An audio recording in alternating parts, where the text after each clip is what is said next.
It's another edition of Time About the Movies, and today we're taking a look at the films of September 24th, 1999. 4 films to look at today, so let's just go ahead and jump on into it. We'll start off with the biggest new release of the weekend, Ashley Judd and Tommy Lee Jones in Double Jeopardy. I didn't kill my husband. Deception. I think this woman is telling the truth. Betrayal. Morning, Donna. Nick? Revenge. The state says you already killed your husband, and you find him. Kill him, and there's nothing anybody can do about it. On September 24th, murder is not always a crime.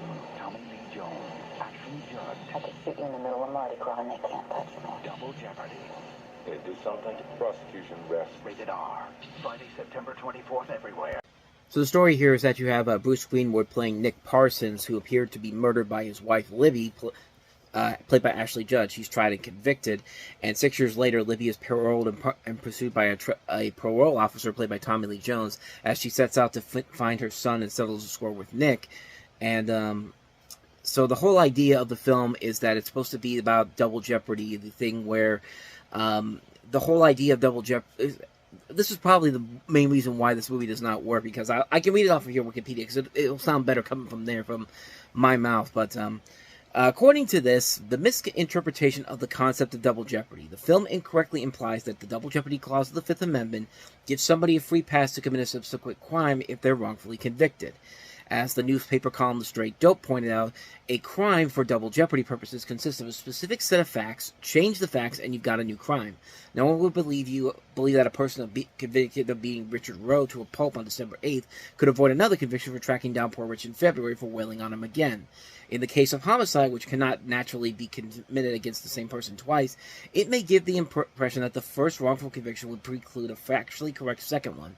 Legally, this is not the case. The second prosecution can proceed in a retrial since the veracity of the original verdict is now undermined by known facts. However, murder is a state crime, so in Libby's specific case in this movie, a prosecution of her for shooting Nick in the state of Louisiana would not be precluded by her convictions for stabbing her to death in Washington. The states become separate sovereigns. I think that's pretty much everything you need to know about what's wrong with this movie. I mean, if you can't figure out what the concept of your own title is, then you shouldn't be making this movie whatsoever. And I always thought this movie was based off of a book or something, but nope. Just two guys who saw the name Double Jeopardy, thought it'd be cool, read only a Cliff Notes version about what this is, and just said, let's make a movie off of it. We don't care if we do our facts the right way. Let's make a film out of it. I mean, we got Tommy Lee Jones, we got Ashley Judd, we've got Bruce Beresford, the director of Driving Miss Daisy. I mean, we can make this work no matter what. But when you can't figure out what the meaning of the title is, that's a huge problem with this film. And you don't like anybody in this movie per se. You don't like any of the characters who are supposed to be the victims. You don't like any of the people that you're supposed to root for. You don't like anybody in this movie, shape, or form. Tommy Lee Jones is just playing another version of his character from The Fugitive and U.S. Marshals. Except those movies made him kind of a likable person that you knew that he had a job to do, and you did get along, and you did follow him along with him. You didn't look at him and go crazy, and you didn't look at him as a bad guy per se. But in here, you don't like anybody in this movie, and the script does a terrible job of trying to keep you invested in this. This is like a film that would be one of those made-for-TV movies that they would have back on TV in the late 80s and 90s. You know, that'd be the CBS movie of the week, but because they have an Oscar winner in Tommy Lee Jones in here, it's got to be on the big screen. They've got the director of one of the best pictures of the last couple of years, Driving Miss Daisy, so we got to put this on a big screen. Ashley Judd's a hot young star. Let's put her on the big screen. This movie clearly would not do well on the big screen. Toy boat. But what I'm trying to say, bottom line here is that this is a terrible movie, and this thing should not be shown on a big screen. This is something that should have been seen straight to TV, straight to DVD, straight to video, whatever they had back then. But because it has people who have won Oscars and people that are rising stars, we've got to put it on the big screen, and unfortunately, people ate it up. It was like Runaway Bride all over again, and Runaway Bride was a terrible movie too, and I'd say this is worse than Runaway Bride, because Runaway Bride was at least trying, but it didn't succeed. This wasn't even trying in any way, shape, or form. This is a terrible, terrible, terrible movie. Avoid this one like the plague. Double Jeopardy, avoid it like the plague, like I said. But speaking of movies you should avoid like the plague, here's Robin Williams and Jakob the Liar. Believe in Jakob the Liar. This is the BBC. Robin Williams gives an Oscar-worthy performance. We have a special guest, Winston Churchill. Good evening, ladies and gentlemen. He's got the radio, and it could be dangerous for him. Jacob The Liar is stunning. I admire what you're doing. You must see this unforgettable film. Gesundheit, Mr. Churchill. Jacob the Liar opens everywhere September 24th. How much money did they pay those critics to say that? I mean, I don't know, this might have been around the time they had that David Manning, Sony had that fake critic David Manning putting those reviews out there. I didn't see his name on there, but would you really be surprised if he didn't give this movie praise? But this film is this is based off of a book, and it's set in the 1944 in the ghetto in German-occupied Poland during the Holocaust, and tells the story of a Polish-Jewish shoekeeper named Jakob Hayam, who attempts to raise the moral inside the ghettos by sharing encouraging rumors that he claims that he heard on a radio. It's freaking good. It's freaking Good Morning Vietnam all over again. It's Good Morning Vietnam mixed with Schindler's List, and yeah, it's a terrible movie. This is one of those other movies that Robin Williams did after he won an Oscar for Good Will Hunting, that he was trying to win another Oscar and just started a cliched riddled mess of a film. The first was Patch Adams. This is another one, and this was part of that time where this was part of that little bit of a lull between Robin Williams' between Good Will Hunting and his kind of return to form with Insomnia and 1 Hour Photo, where his career really took a nosedive, and he was just taking these really terrible movies like this to trying to get an Oscar, another Oscar, but nothing. But Good Will Hunting won him the Oscar. He didn't have to make these movies, and this one, I will say this: it's not as bad as something like Patch Adams. Patch Adams was just a mess of a film on an emotional level, on a storytelling level. This one has an interesting story. It could maybe work, but not when you have the same guy that's pretty much doing the same thing he did in Good Morning Vietnam. I'm sorry, but that is exactly what this movie is. It's Good Will Hunting, except this takes place in the middle of the Holocaust. I mean, like, it just doesn't work. It's not a good movie, and Robin Williams does not have that accent to make this work. You see Alan Arkin in there, you see Liev Schreiber, Bob Balaban. Great cast overall, but there's nothing good that comes out of this movie whatsoever. Everybody is just yucking it up to try to get an Oscar nomination, and it did the exact opposite. He got a nomination for the Razzie Awards that year. So that should pretty much tell you that nobody really cared about this movie, and nobody really wanted to see this. And yeah, I've got nothing else to say about this one. This is a terrible, terrible movie. Again, avoid this one like the plague. So can we finally turn us around with our next movie, Mumford? Let's see if we can do that. You don't need training. You studied psychology, right? No. English lit. You don't need a license. Most of the time I'm taking it. Interesting approach. You don't need to say much. Stop. That's all the time we have. Oh, I have 18 more minutes. I don't want to hear any more today. You just need patience who believes in you. Feel free to lie down. Better not for it. I think it's too soon for me to be sleeping. Mumford. What kind of doctor are you? PhD, psychologist. Not a real doctor. That's right, the fake kind. Rated R. Speak Saturday in select cities. Nope. This is a boring ass film.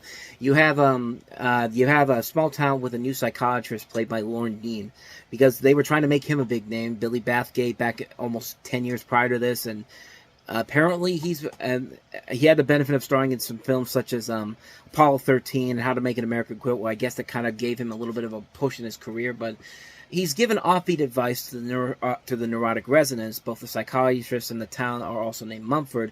A coincidence that eventually figures into the plot.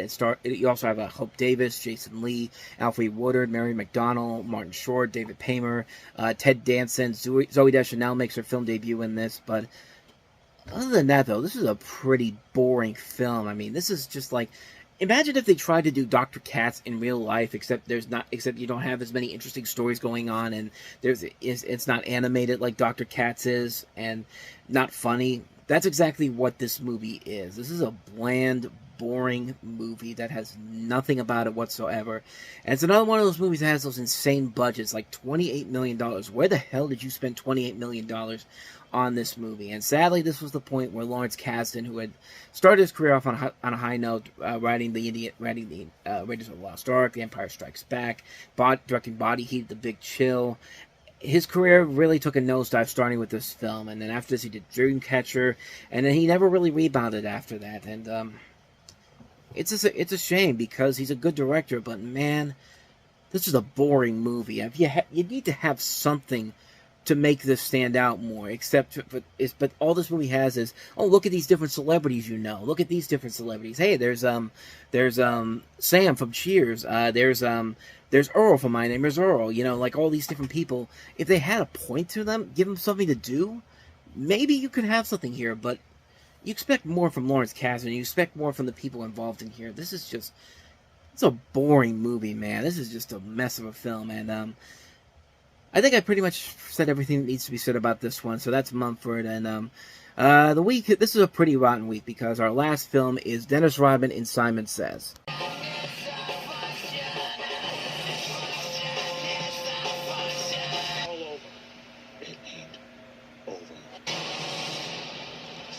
No, it's over, Dennis. It's over for your movie career. You might still have a great career left in the NBA, but yeah, this was pretty much the end of Dennis Rodman's action film era that he was in at that point. He plays an Interpol agent named Simon who goes on a mission in France to save a kidnapped girl and defeats an arms dealer. Gee, haven't heard that story done before. But don't worry, because we have cybermonks in here, one of them played by John Panette, and Dane Cook is his sidekick, and get the hell out of here. No, seriously, get the hell out of here. That would have been me if I heard this pitch. It's just like, we're not making this movie. But this film was made mostly because the NBA was on lockout in 1998, which means that all the basketball players that had to do something else, unfortunately, because of that was going on, and they didn't play again until January of '99.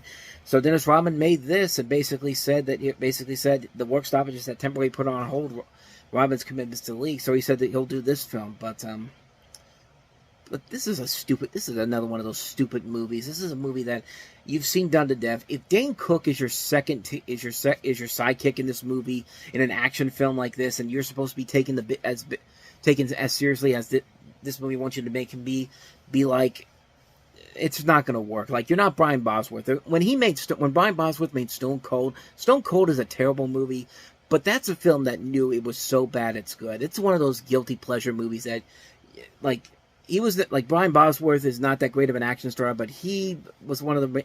But that movie was really, really stupid, but fun. Stupid, good fun, I should say. This is just stupid. It's not even fun. Like, yeah, everyone says, hey, the cybermonks are pretty cool, but listen to what you just said. Cybermonks.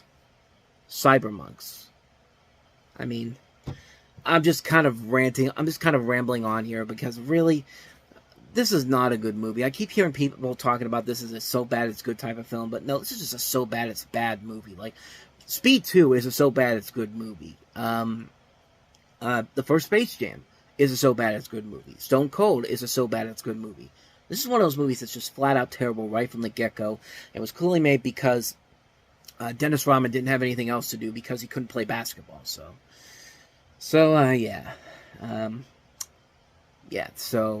not a good week for the movies this week as we wrap it up with Simon Says.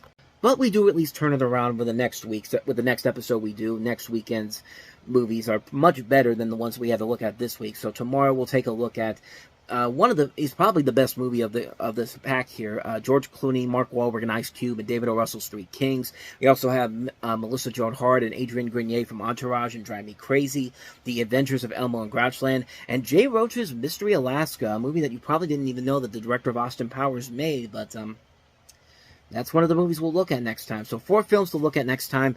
Hopefully surely on a much better note than what we had to deal with today, but thank you for watching, and if you want to see more videos like this, please hit the playlist on the next page, check out the previous episode, and don't forget to hit the like and subscribe button if you want to see more videos like this on this channel. So with that said, I am off. I will see you guys next time, and until then, as always, take care.